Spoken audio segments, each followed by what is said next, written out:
ఆ, ఇందాక తులసిరెడ్డి గారు ఆడలేక మధ్యలోడని ఏదో ఒక సామెత. సామెతల్లో ఆయన expert. తులసిరెడ్డి గారు. అంటే రాష్ట్రం ఏమైందంటే రావటంతో కూటమి ఒక అంశాన్ని ప్రకటించింది. నవ్ ఆన్వర్డ్స్ అంటే నాకు తెలిసి పెద్దలందరికీ కూడా ఇది గుర్తుండే ఉండాలి. ఇక్కడ ఈ రాష్ట్రంలో పొలిటికల్ గవర్నెన్స్ మాత్రమే ఉంటుంది అని చెప్పారు వాళ్ళు. అంటే మా వాళ్ళకి మేము చెప్పినట్టుగా మాత్రమే నడుస్తుందని చెప్పారు. ఇది ఒకసారి మనం గుర్తుపెట్టుకోవాలి. ఇది చెప్పింది ఎవరంటే చాలా ఎక్స్పీరియన్స్ ఉన్నటువంటి విజనరీస్. వాళ్ళతో పాటు అందరూ కూడా, అచ్చెన్నాయుడు గారు అయితే కార్యకర్త వస్తాడు, ఆఫీసర్ టేబుల్ ముందు కూర్చుంటాడు, కప్పు కాఫీ ఇచ్చి మా వాడికి పనిచేసి పెట్టి పంపించాలా మా వాడికి. This is called political governance. So ఇప్పుడు పెట్రోల్ కొరత, మీరు అన్నట్టుగా నిత్యావసరాల కొరత, డీజిల్ కొరత, ఇవన్నీ వచ్చేసరికి ఏమైందంటే పొలిటికల్ గవర్నెన్స్ ఎడిపోయిందో తెలియదు కానీ మొత్తం అక్కడ ఉన్న ఐఏఎస్ వాళ్ళు, ఐపీఎస్ వాళ్ళు, అడ్మినిస్ట్రేషన్లో ఉన్న వాళ్ళు మొత్తం కూడా వీళ్ళు వైఎస్ఆర్ కాంగ్రెస్ పార్టీ అభిమానులు కాబట్టి ఈ స్టాక్ ఎక్కడుందో తెలియట్లేదు, వీళ్ళు సరిగా డ్యూటీలకు రావట్లేదు, వీళ్ళు మన పార్టీకి సంబంధించిన వాళ్ళు కాదు అంటే నెపాన్ని ఎలా తోసి అవతల పడేస్తున్నారో ఇక్కడ అర్థమవుతా ఉంది. యాక్చువల్గా వాట్స్ హ్యాపెనింగ్, యుద్ధం ఆగిపోయింది అసలు అక్కడ. ఎప్పుడో మామూలుగా అయితే ఏముందంటే మార్కెట్ ఫోర్సెస్ని ఎప్పుడు కూడా సప్లై చైన్ మేనేజ్మెంట్లో, ఫర్ ఎగ్జాంపుల్ సే మనకి సివిల్ సప్లైస్ ఉంది, ఇట్ కమ్స్, ఇవన్నీ కూడా సివిల్ సప్లై కిందకు వస్తాయి. ప్రతి దానికి ఒక ఎండి ఉంటాడు, ఒక ప్రిన్సిపల్ సెక్రటరీ ఉంటాడు మినిస్టర్ కింద. వాళ్ళతో పాటు ప్రతి జిల్లాలో ప్రతి మండలంలో పెద్ద డిపార్ట్మెంట్. ఎక్కడ ప్రాబ్లం ఉంది? వైఎస్ఆర్ కాంగ్రెస్ పార్టీ నాయకులతోట. అధికారులు ఎవరు? వైఎస్ఆర్ కాంగ్రెస్ పార్టీ వాళ్ళ.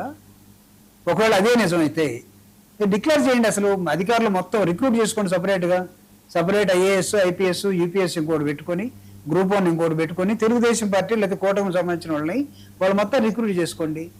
కాబట్టి మీరు ఇక్కడ బ్లేమ్ ఎవరు చేస్తున్నారంటే చేతగానితనానికి బ్లేమ్ చేయటంలో ఆఫీసర్స్ని బ్లేమ్ చేసి, ఆఫీసర్స్ మొత్తం కూడా వైఎస్ఆర్ కాంగ్రెస్ పార్టీని సపోర్ట్ చేస్తూ ఉన్నారు, దే ఆర్ నాట్ సపోర్టింగ్ కూటమి గవర్నమెంట్కి అన్న విధంగా ఈరోజు తీసుకొస్తా ఉన్నారు. ఫండమెంటల్ డిఫరెన్స్ ఏంటంటే ఇందాక నేను చెప్పినట్టుగా మీరేమో పొలిటికల్ గవర్నెన్స్ అన్నారు, ఇక్కడేమో ఫెయిల్యూర్ వచ్చేసరికి అడ్మినిస్ట్రేషన్ మీద, అధికారుల మీద నెట్టేసి అధికారులందరూ కూడా YSR Congress. Yes, we must feel happy.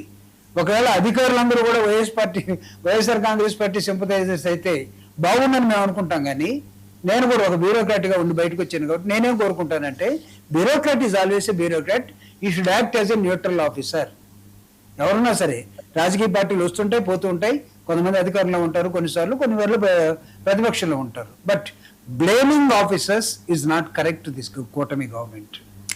తెలంగాణలో కూడా బంకులు క్లోజ్ అవుతున్నాయి కదా చాలా వరకు, కొన్ని చోట్ల అవుతాయండి. ఇప్పుడు ఇష్యూ ఓకే, యుద్ధం ఆగడం ఒకటి ఇష్యూ అయితే హార్మోజ్ అది క్లియరెన్స్ లేదని కదా. అండ్ ఇసి హార్మోజ్, ఒకవేళ హార్మోజ్ నేను ఓపెన్ చేసామని ఇరాన్ అనేసరికి హార్మోజ్ నుంచి బయటకు వచ్చినప్పుడు నాకు కప్పం కట్టింది నేను పంపించినని అమెరికా కూర్చుంది. తర్వాత వాళ్ళిద్దరికి ఎక్కడ ఉందో తెలియదు, ఏ రోజు ఎలా మాట్లాడుతున్నారో ఇద్దరికి అర్థం కావట్లేదు. అదే ఇష్యూ అయితే నడుస్తుంది కదా, ఇష్యూ ఉంటుంది, ఇష్యూ ఉంటుందని కూడా అందరూ తెలుసు, పరిపాలించే వాళ్ళు తెలుసు, ప్రపంచానికి తెలుసు, అన్ని దేశాలు జాగ్రత్త పడుతూ ఉన్నాయి. మరి ఇందా తులసిరెడ్డి గారు చెప్పినట్టుగా ఇదే దేశ సమస్య కూర్చోలేదే. ఒకవేళ అదే ప్రాబ్లం అయితే, హార్మోజే ప్రాబ్లం అయితే, ట్రంపే ప్రాబ్లం అయితే, యునైటెడ్ నేషన్సే ప్రాబ్లం అయితే, యూఏ కంట్రీసే ప్రాబ్లం అయితే, ప్రపంచవ్యాప్తంగా యుద్ధ వాతావరణం దాని ఇంపాక్ట్ పడుతూ ఉన్నట్లయితే దేశం మొత్తం ప్రాబ్లం ఎదుర్కోవాలి కదా. Why not other states, why not Delhi, why not Kolkata, why not for example why not Chennai now, why not Kerala, why in Andhra Pradesh. అంటే మీ చేతకంతను మీకు విజన్ లేదని ఒక అర్థం అవుతా ఉంది. మీరు విజనరీస్ కదా. తెలంగాణలో కూడా ఇష్యూ ఉంది, వస్తున్నాను సార్, వస్తుంది. తెలంగాణ కాదు, ఇది అన్ని చోట్లకి వస్తుంది, వచ్చిపోతుంది. అదే అట్లనే ఉండదు. వచ్చినప్పుడు మేల్కోవటం, రానప్పుడు చూస్తూ ఊరుకోవటం ఇది కాదు కదా. What is administration? నువ్వు ఫోర్కాస్టింగ్ చేసుకోగలిగి ఉండాలి. నువ్వు ఒక వారం తర్వాత ఏం జరుగుతుంది, సివిల్ సప్లైస్ మినిస్టరు దీన్ని ఆయన ఒక్కడే ఒకసారి వాళ్ళ నాన్నగారు చనిపోయినాడు, ఒక వారం రోజులు లేడు, ఎవరో ఒకరితో చూసుకోవాలి కదా. ప్రిన్సిపల్ సెక్రటరీ ఉంటాడు అనుకుందాం ఫర్ ఎగ్జాంపుల్, లేకపోతే దానికి సంబంధించినటువంటి ఇంకొక ఎండీ ఉంటాడు, వీళ్ళు చూసుకోవాలా. అయితే ఇది పర్మనెంట్ గా ఉంటుందా?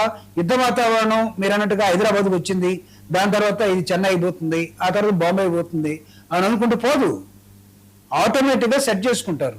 సో ఇక్కడ ఏం జరుగుతుందంటే తెలుగుదేశం పార్టీ తన మనుషుల్ని బ్లాక్ మార్కెట్లో పెట్టేసింది. ఇప్పుడు మీ రిపోర్ట్ ఇది నేను చెప్తున్నాను ఎందుకు సడన్ గా వచ్చిందంటే దిస్ మస్ట్ బి హ్యాపెండ్ అయి ఉండాలి. ఇది నేను ఏమనుకున్నా పెట్టారో లేదు కూడా నేను అనదలుచుకోలేదు, కానీ జరుగున్నది. ఎందుకు మీకు ఒక ఒక ఇందాక సాంసర్ చాలా డ్రగ్స్ కి తర్వాత కంపెనీస్ కి ప్రాబ్లమ్స్ ఏదో ఉన్నాయన్నాడు. ఏంటి సప్లై చైన్ ఎక్కడో ఇబ్బంది పడుతూ ఉంది. అయితే ఎక్కడ అయిపోతుంది? నిజంగా ట్రక్స్ అందరూ కూడా స్ట్రైక్ లో ఉన్నారా? లేరు. కానీ ఈ గూడ్స్ అంతా ఎక్కడ ఉన్నాయి? మీరు సివిల్ సప్లైస్ ఆఫీసర్ని జిల్లా హెడ్ ఆఫీసులకు వెళ్ళి జిల్లాలో అడగండి, కరెక్ట్ గా వాళ్ళ ప్రాబ్లం ఉన్నాయి. ఇప్పుడు మా నలుగురితో పాటు మీరు ఎవరైనా సరే మీరు ఒక రిటైర్డ్ సివిల్ సప్లై ఆఫీసర్ని తీసుకొచ్చుంటే ఈ డిబేట్లకే పర్ఫెక్ట్ గా చెప్పుండేవాడు. ఒకవేళ మేము చెప్పింది నేను నమ్మకపోవచ్చు, వాళ్ళు చెప్పింది నేను నమ్మకపోవచ్చు. తెలిసిన వాళ్ళు ఎవరైనా ఉన్నారా? ఎందుకు లేరు? ఫోన్ లో ట్రై చేద్దామా? ట్రై చేయండి. వాళ్ళు ఏమైనా ఇబ్బంది పడతారా? ఇప్పుడు ఈ టైం ఏముంది డెఫినెట్లీ ఐ విల్ ట్రై. నేను మీకు ఒక జిల్లా ఆఫీసర్ తీసుకుంటాను ఇఫ్ పాసిబుల్. సో ఇది తెలుగుదేశం పార్టీలో ఉన్నటువంటి చాలా మంది ఈ వ్యాపారాలు ఉండేవాళ్ళు, వాళ్ళు దీన్ని మార్కెట్ ని సైడ్ లైన్ చేసేసారు. ఓకే, స్టాక్లు మెయింటైన్ చేసుకుంటున్నారు, బయటకు రానివ్వట్లేదు. ఎందుకు? రేపు ధరలు పెరుగుతాయేమో, ఇంకా మార్కెట్ క్రైసిస్ వస్తుందేమో కాబట్టి ఉన్నారు. దీని మీద కంట్రోల్ ఎవరికి ఉండాలి? గవర్నమెంట్కి ఉండాలి. గవర్నమెంట్ వైఎస్ఆర్సీపీ మీదో అధికారుల మీదో కాదు. నీకు థెఫ్ట్ ఎక్కడ జరుగుతుంది, దొంగలు ఎవరు, మధ్యలో మీడియేటర్స్ ఎవరు, వీళ్ళ మీద దృష్టి పెట్టకుండా ఈ క్రైసిస్ మేనేజ్మెంట్ లోకి వెళ్లకుండా మేము మొత్తం బిజీగా ఉండిపోయాం, మేము మొత్తం వేరేది కనిపెడతా ఉన్నాం. ఎక్కడ? అమరావతిలో ఏదో కనిపెడుతున్నారట సంపద సృష్టిలో. కనిపెట్టే దగ్గర శాస్త్రజ్ఞులు అందరూ బిజీగా ఉండిపోతే ఇక్కడ పెట్రోల్ డీజిల్ దొరకట్లేదు. రేపటి నుంచి కూరగాయలు కూడా దొరకవు, రేపటి నుంచి కిరోసిన్ వాడుకోవాల్సిన అవసరం ఉంది, రేపటి నుంచి కట్టెలు ఎత్తుకోవాల్సిన అవసరం వస్తుంది, మళ్ళీ అడవులు పోవాలి, పొలాలు ఏరుకోవాలి. ఇవన్నీ వచ్చే పరిస్థితులు ఉంటే మన విజువలైజ్ ఆ వ్యవస్థ అంతా కూడా ఎడిపోయింది. కాబట్టి I mean blaming YSR Congress Party and telling that all officers are sympathisers of YSR Congress Party. నేను ఐ మస్ట్ ఫీల్ హ్యాపీ.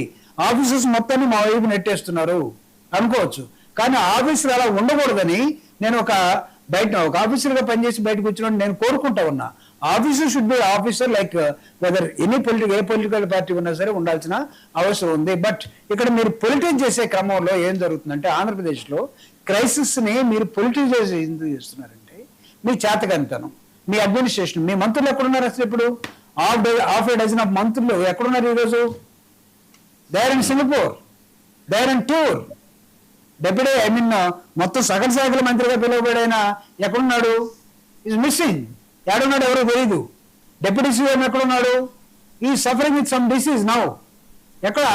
ఇంకొకళ్ళు ఎక్కడ? అసలు ముఖ్యమంత్రి గారు ఎక్కడున్నారు? ఆయన అన్ని బహిరంగ సభలు ఎన్టీ రావు జగన్మోహన్ రెడ్డి గారిని తిట్టుకుంటూ తిరుగుతూ ఉన్నాడు. గొడ్డల పార్టీ అని ఏదో గోండాల పార్టీ విపరీతమైన భాష వాడుకుంటూ తిడుతూ ఉన్నారు. వీళ్ళందరూ కలిసి అడ్మినిస్ట్రేషన్ మీద ఫోకస్ చేస్తే నాకు తెలిసి ఈ క్రైసిస్ ఉండదేమో.